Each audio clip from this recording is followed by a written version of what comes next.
तर ज्या कामासाठी आम्ही आलो होतो इथे ते आमचं झालेलं आहे आणि लवकरच त्याचा असा सेपरेट व्हिडिओज आहे तो मी तुमच्यासोबत शेअर करते.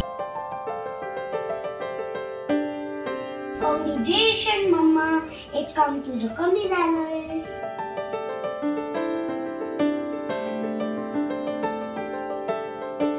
सकाळी सकाळी अचानक ठरलेल्या कामासोबत स्वागत आहे तुमचं माझ्या चॅनलमध्ये. कसे आहात तुम्ही सगळे? अपेक्षा करते खूप छान मस्त आणि मजेत असणार. सकाळी असंच चहा वगैरे निवांत घेतल्यानंतर, तसा आज सुट्टीचा दिवस आहे, सॅटर्डे आहे, त्यामुळे निवांत उठणं झालं होतं. मस्त आरामशीर चहा घेतला. आता म्हटलं आंघोळी जायच्या आधी काहीतरी काम जे आहे ते झालं पाहिजे, म्हणून मी विचार केला की चला बाल्कनीतला हा एक कोपरा आहे तो जरा क्लीन करून घेऊया. आणि पियाचा बराचसा पसारा जो होता ना, बुक्स काय आणि तिचे टॉयज काय हे सगळे बाल्कनीमध्ये पडलेले होते, म्हटलं त्यांनाही क्लीन करून घेऊया. तसे छोट्या मोठ्या वेगवेगळ्या साईजच्या कुंड्या असल्यामुळे ना, आणि ज्यांना जास्त ऊन लागत नाही ते मी बऱ्यापैकी इथे स्टोअर करत असते. आणि जो भाग तुम्हाला दिसत नाही ना ह्या ग्रिलच्या मागचा, तर त्याच्या इथे ना मी बऱ्यापैकी माझं एक्स्ट्राची माती असेल, रिकाम्या कुंड्या असतील किंवा पिशव्या वगैरे एक्स्ट्राच्या असतात त्या सगळं तिथे स्टोअर करून ठेवत असते. आता एवढं पूर्ण तर काही क्लीन झालं नसतं, पण हा पुढचा भाग मला क्लीन करून घ्यायचा होता, कारण धूळ वगैरे आणि माती जी असते कुंड्यांमधली ती पण खाली ड्रॉप होते.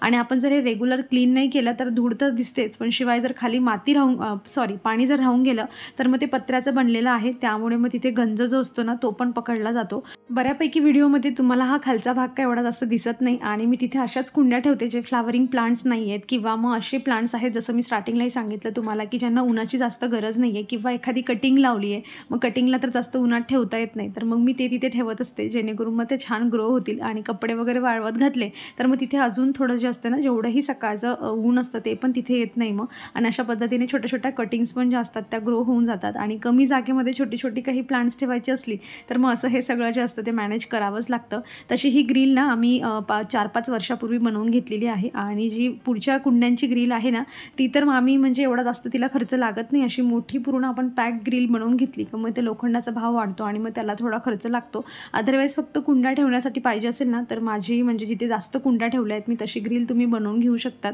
आता 5 वर्ष झाले ते ग्रिलला आणि काहीही तिला झालेलं नाही, अगदी छान तशीच्या तशी आहे.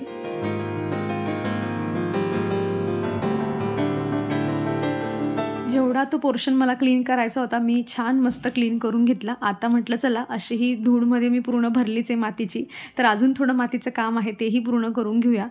कालच्या दिवशी पियाच्या पप्पांनी मला हे गिफ्टमध्ये हे प्लांट्स दिले होते. सो कॉल्ड मीच त्यांना सांगून जे होतं ते गिफ्ट घेतलेलं आहे त्यांच्याकडून. आता म्हटलं अजून 1-2 दिवस वाट बघण्यापेक्षा, किंवा आता सुट्टीचा दिवस आहे जसं की आज पण शनिवार आहे, उद्या रविवार आहे, मग आपलं कुठे ना कुठे बाहेर जाणं होतं आणि मग अशा छोट्या छोट्या ज्या कामं असतात ती आपली पेंडिंग राहून जातात. त्यापेक्षा म्हटलं चला आता मुहूर्त निघलाच आहे आपला तर पूर्णच कामं जी आहे ती पूर्ण करून घेऊया. तर मी यांना जे आहे ना म्हणजे काहीच नाही, त्यांची फक्त जी पॉलिथिनची बॅग असते ती फक्त रिमूव्ह केली आहे. आणि एक सॉईल मिक्स आहे माझ्याकडे, म्हणजे ज्याच्यामध्ये मी कंपोस्ट म्हणा किंवा गार्डन सॉईल आहे, त्यानंतर त्याच्यामध्ये कुठलं तरी एखादं फर्टिलायझर असं सगळं मिक्स करून जे असते त्याच्यामध्ये टाकत असते. आणि छोट्याच साईजच्या कुंड्या घेतल्या आहे मी, कारण हे सीझनल प्लांट आहे, तसं टिकलं तर टिकून पण जातं. मला एकदम मागे कमेंट पण आल्या होत्या की डायंथस त्यांच्याकडे बऱ्याच वर्षापासून जे आहे, म्हणजे 1 वर्षापासून त्यांनी छान जे आहे ते ग्रो होतं आहे, म्हणजे व्हायला होऊ शकतं. पण हे सीझनल प्लांट आहे बघा, तुम्हाला नर्सरीमध्येही पूर्ण वर्षभर हे प्लांट्स जास्त करून मिळत नाही, म्हणजे पावसाळ्यामध्ये मिळतील आणि त्यानंतर जे आहे आपल्याला हिवाळ्यामध्ये जास्त करून सीझनल प्लांट्स मिळतात, अदरवाईज उन्हाळ्यामध्ये एवढे जास्त नसतात. सो त्या पद्धतीने आहे, म्हणून मी छोट्याच कुंडीमध्ये लावलं आहे. आणि डायंथसचा मला जेवढा एक्सपिरियन्स आहे की माझ्याने एवढं जास्त काही ते जगलं नाही आहे, 3-4 महिने छान जगतं ते. आणि कुठेतरी बाहेर गावी वगैरे जाणं होतं महत्त्वाचं म्हणजे तेव्हा सीझनल प्लांट माझे जास्त खराब होतात. जास्त पाणी कमी पाण्याने माझ्याने कधीही ते खराब होत नाही, गावी जाण्यामुळे होतात. आणि त्यानंतर पूर्ण बाल्कनी जी आहे ती मी मस्त आवरून घेतली. आपल्या घरातला कुठला कोपरा खराब झाला आहे ना हा सगळ्यात व्यवस्थित आपल्यालाच माहीत असतो. आणि जेव्हा तो असा क्लीन होऊन जातो ना तेव्हा जी मनाला शांतता मिळते ना त्याची फिलिंग काहीतरी वेगळीच असते. चला म्हटलं आता माझंही खूप काम झालेलं आहे आणि तुम्हालाही सगळी क्लिनिंग वगैरे दाखवली, पण महत्त्वाची गोष्ट दाखवायची राहिली ती म्हणजे माझी फुलझाडं. चला म्हटलं तुम्हाला दाखवते. तर ही 2-4 झाडं जागा नव्हती त्यांना, कशी तशी जागा केली मी इथे आणि कुंड्यांमध्ये कुंड्या ॲडजस्ट करून जे आहे ते मी इथे ठेवलेलं आहे. आता बघूया ते किती दिवस छान असंच जे आहे ते फ्लावरिंग करतं.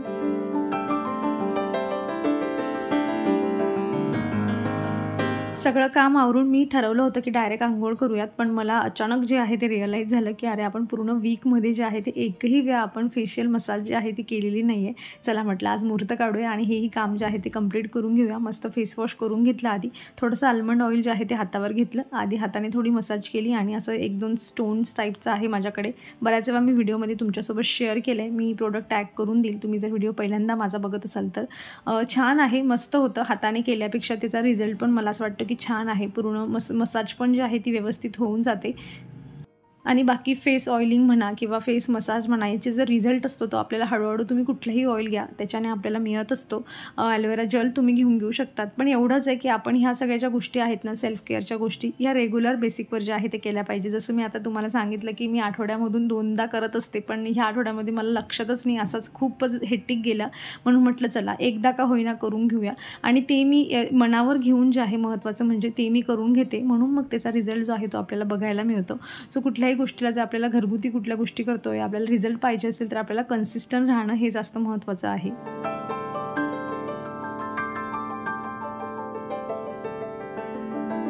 आता झालेले आहेत जवळजवळ 12:30 पावणे 1 झालेले आहेत आणि तयारी करून आमचा बाहेर जायचा प्लॅन चालू आहे. एक अशी थोडी महागडी वस्तू जी आहे ती खरेदी करायची आहे. म्हणजे अचानक ठरलेला प्लॅन आहे. म्हणजे आता घ्यायचं असं हे अचानक ठरलं आहे. बाकी घ्यायचं हे गेल्या 2-2.5 महिन्यापासून चाललेलं होतं. पण म्हटलं चला आता घेऊन टाकूया. आता ती वस्तू काय असणार आहे आणि काय घेणार आहे याच्यावर मी तुम्हाला जे आहे ते डिटेलमध्ये एखादा छान छोटासा व्हिडिओ बनवते आणि तुमच्यासोबत शेअर करेल. कारण काय मी लग्नानंतर अशी वस्तू ना पहिल्यांदाच घेणार आहे. त्यामुळे जरा स्पेशल व्हिडिओ तर बनवणं बनतंच. म्हणून म्हटलं जाऊ दे ह्या व्हिडिओमध्ये ॲड न करता आता 1-2 दिवसानंतरच तो व्हिडिओ जो आहे मी तुमच्यासोबत शेअर करते. आणि मग त्याच्यामागच्या फीलिंग आणि त्याच्यामागचं रिझन जे आहे ते पण आपण छान डिटेलमध्ये मांडू शकतो. म्हणजे कुठल्या ना कुठल्या व्हिडिओमधून कुठल्या ना कुठल्या पद्धतीने कुणाला ना कुणाला त्यामधून फायदा होत असतो. त्यामुळे म्हटलं चला यामध्ये काही आपण त्याला इन्क्लूड करू न करता एक स्पेशल जो आहे तो व्हिडिओ बनवूया. सो सिम्पल अशी तयारी केलेली आहे आणि आता आम्ही मस्त निघणार आहोत. तर ज्या कामासाठी आम्ही आलो होतो इथे ते आमचं झालेलं आहे आणि लवकरच त्याचा असा सेपरेट व्हिडिओ जो आहे तो मी तुमच्यासोबत शेअर करते. पियाचे पप्पा आता जरा चहा घेण्यासाठी गेले. म्हटलं चला आपला जो व्हिडिओ जिथे थांबला होता आपण तिथून त्याला पुढे जे आहे ती सुरुवात करू.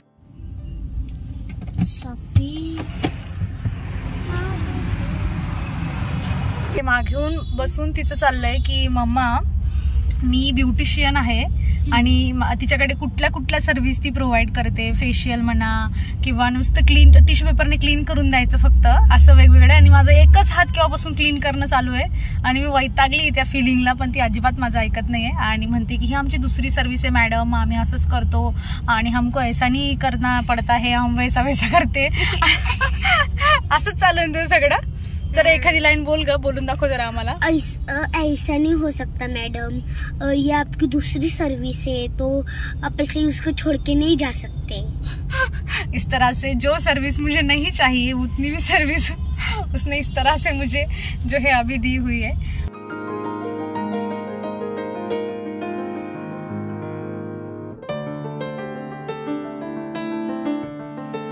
भाजीपाला आणल्यावर तुमच्यापैकी असं कुणाला होतं, म्हणजे माझ्या 2 वेगवेगळ्या टाईपच्या फिलिंग आहेत. एक तर जर मी सायंकाळ होण्याच्या आधी थोडं लवकर भाजीपाला आणला गेला तर माझं असं असतं की पूर्ण भाजीपाला निवडूयात आणि मग फ्रीज रॅक व्यवस्थित पॅक करून ठेवायचं. अगदी निवडून वॉश करून, म्हणजे पालेभाज्या असतील तर त्यांना व्यवस्थित निवडून वॉश करून, कधी तर कट करून सुद्धा असं वाटतं मला की त्यांना ठेवूयात, जेणेकरून येणारा जो वीक आहे तो आपण म्हणजे एकदम छान असा पद्धतीने जे आहे तो आपला जाईल आणि तिथे आपला टाईम जो आहे तो इन्व्हेस्ट होणार नाही. आणि जर भाजीपाला थोडा रात्रीच्या वेळी आला तर मग असं होतं माझं की अर्धा तर मी निवडून घेते, कारण काही गोष्टी डायरेक्ट फ्रीजमध्ये ठेवता येत नाही. पण अर्धा तरी असं होतं की आता मला खूप कंटाळा येतोय आणि मी याला असंच ठेवणार. तशा 2 वेगवेगळ्या फिलिंग्स माझ्या ज्या आहेत त्या भाजीपाल्याच्या बाबतीमध्ये आहे. येताना आम्ही जे आहे थोडी पालक आणि मेथी, कांद्याची पात हे 2-3च वस्तू आणल्या होत्या. पण म्हटलं निवडून घेते आता वेळ आहे तर. त्यामुळे मी घरी आल्यावर काहीच नाही, पाणी पिलं आणि डायरेक्ट कामाला बसली. आणि पियाचं मात्र इथे चाललेलं आहे, एक गोष्टी तिला पाहिजे.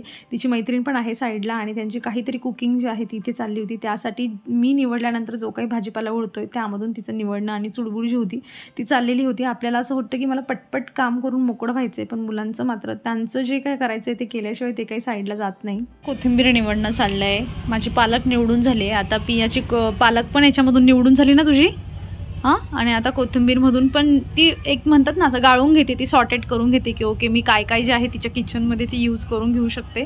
काय पिया?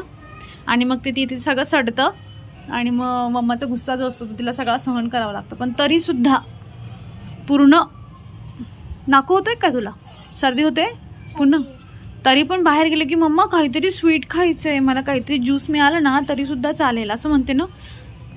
बघितलं न पी, फक्त ज्यूसचं नाव काढलं ना तरी सर्दी होऊन जाते. असंच असतं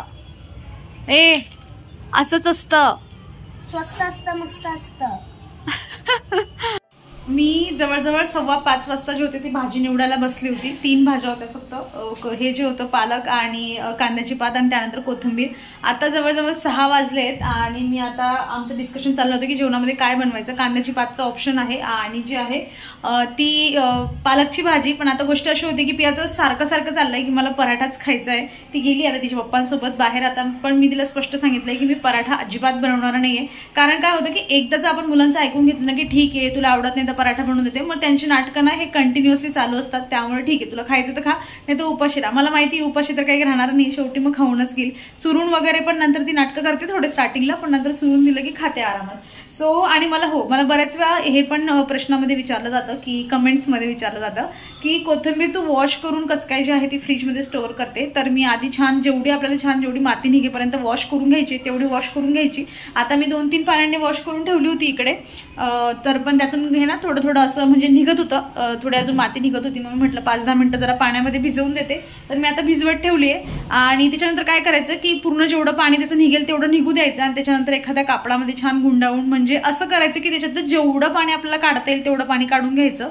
आणि त्याच्यानंतर आता मी तर ते फ्रीजवाले डब्बे घेतलेले आहेत, मी त्याच्यामध्ये ठेवते. पण त्याच्या आधी माझ्याकडे डब्बे नव्हते ना, मी फक्त प्लास्टिकच्या पिशवीमध्ये ठेवायची, तरी पण काहीच व्हायचं नाही तिला. आणि ते खालचं ड्रावर असतं ना तिथे ठेवायची. पण मग डब्बे घेतल्यामुळे काय होतं की माझं फ्रीज पण थोडं छान असं ऑर्गनाइज होऊन जातं. आणि जास्त कोथिंबीर असली कधी काय होते की 10च्या जुडीमध्ये पण खूप जास्त कोथिंबीर निघून जाते. नाहीतर मग अगदी 10ची आपल्याला एखाद्या जुडीमधून अर्धीच आणावी लागते महाग असली तर. जास्त असते तर मी सेपरेट डब्यांमध्ये पण ठेवून देते किंवा मी बारीक कट करून सुद्धा ठेवते, ती पण अजिबात खराब होत नाही. पण जर तुम्हाला असं वाटतंय ना की कोथिंबीर तुम्ही अशी धुवून वगैरे तिचं पाणी फक्त जास्तीत जास्त निघालं पाहिजे, असं छान कापडावर तिला जरा सुकवत ठेवायची आणि मग तिचं बऱ्यापैकी पाणी निघालं की डब्यामध्ये स्टोअर करायची. कापताना पण सेम तसंच करायचं, काहीच होत नाही, कोथिंबीर अगदी मस्त फ्रेश राहते. सो मी आता तिथे तिला जे आहे ती भिजवत ठेवली, पाण्यातून काढेल आणि जे आहे मस्त जाड अशा कापडावर ठेवली की त्यातलं बऱ्यापैकी की पाणी जास्त निघून जातं. परत असं रोल जर केला आपण मधलं पण त्यामधलं पाणी जास्त ते निघून जातं. सो असं कोथिंबीर जे आहे ते तुम्ही ट्राय करून बघा. आणि जर तुम्हाला वाटलंच की नाही तरी पण खराब होते, जिथे आपण दूध वगैरे ठेवतो ना त्याच्या खाली ठेवायचं, कारण तो वरचा जो एरिया असतो फ्रीजमधला तो जास्त थंड होतो कम्पेअर टू जिथे ड्रावर वगैरे असतं त्यामध्ये एवढं जास्त थंड होत नाही तिथे. तर वर पण ठेवून घेऊ शकतात. प्लास्टिकची पिशवी काय व्हायची, पहिले मला असं व्हायचं की प्लास्टिकची पिशवी होती तेव्हा की पूर्ण सामान मग ते प्लास्टिकच्या पिशव्यांमध्ये ठेवून मला जे आहे ते ड्रावरमध्ये ठेवावं लागायचं. मग म्हणून मी जे आहे ते डब्बे घेतले आणि ते खरंच युजफुल आहेत खूप जास्त. कॉंग्रॅच्युलेशन मम्मा, एक काम तुझं कमी झालंय. हा ना, हे लागत नाही. जमेल. पहिल्यांदा पियाने आज काकडीची पील काढायला घेतलंय. कॉंग्रॅच्युलेशन मम्मा, एक काम तुझं कमी झालंय. हा ना, हे लागत नाही. जमेल. पहिल्यांदा पियाने आज काकडीची पील काढायला घेतलंय आणि तिला जमतंय हळूहळू. तिला मी सहज सांगितलं पिया करतेस का ट्राय जरा, आणि तिला जमतंय. म्हटलं मम्मा चपाती करते, थोडी हेल्प करायची आणि आता रोज काम करणार आहे ते, असं हे ना. इकडे बघ जरा, से प्रॉमिस. किचनचं असं छोटं काम करायला आवडतं पियाला. आवडतं ना. काय म्हणत होतीस तू मगाशी, काहीतरी बोलत होतीस ना, ऐसा किचन का काम मुझे ऐसा किचन का काम मुझे बहुत पसंद आता है. एक्चुअली क्या होता है, ऐसे मदद करने में ना थोड़ा इंटरेस्ट भी आता है और हमें एक्चुअली कुछ काम भी मिल जाता है. टीवी देखने से अच्छा ये कर लो. बापरे, आज कुठे बोलाय सूर्या. माझ्या हाताने कापलेली आणि पील केलेली ककडी मला खूप प्राऊड वाटतंय. प्राऊड फील होत आहे. इतकंच काम केलं, इतकं प्राऊड वाटतंय तुला. मी काय केलं पाहिजे मग. हॅपी डान्स निघतोय पियाचा, प्राऊड फिलिंग मला. तुम्हाला आठवतंय का, तुम्ही पहिल्यांदा काहीतरी स्वयंपाक बनवला असेल आणि त्याची चव तुम्ही स्वतःने घेतल्यावर तुमची काय फिलिंग होती? सेम फिलिंग पियाच्या बाबतीमध्ये झाली होती. म्हणजे तिने फक्त काकडीची साल काढली होती आणि नंतर स्लाईस पण तिनेच केल्या होत्या कशाबशा, पण ती एवढ्या आवडीने खात होती आणि मला पण सांगत होती की मम्मा तू खाऊन तर बघ, माझ्या हाताचं खूपच टेस्टी लागतंय. आणि कदाचित तुमचं पहिल्यांवेळाचं तुम्ही आठवा की जेव्हा तुम्ही एखादी कुकिंग अशी रेसिपी बनवली असेल तेव्हा तुमची फिलिंग काय होती. सेम तशीच जी फिलिंग होती ना ती पियाची होती आणि ती प्रॉमिस पण करत होती की नेक्स्ट टाईम आता ही छोटी छोटी कामं मीच करणार मम्मा. तर चला मग आता एक मस्त अशा खरेदीसोबत आणि मस्त अशा पियाच्या नवीन एक्सपिरियन्ससोबत मी माझा व्हिडिओ जो आहे तो इथे संपवते. अपेक्षा करते की तुम्हाला व्हिडिओ आवडला असेल. कसा वाटला व्हिडिओ मला कमेंटमधून नक्की सांगा. आवडला असेल तर लाईक करा, चॅनलवर नवीन असेल तर प्लीज चॅनलला सबस्क्राईब करा. आपण भेटूयात पुढच्या अशाच इंटरेस्टिंग व्हिडिओमध्ये. तोवर स्वतःची काळजी घ्या. So take care friends and bye.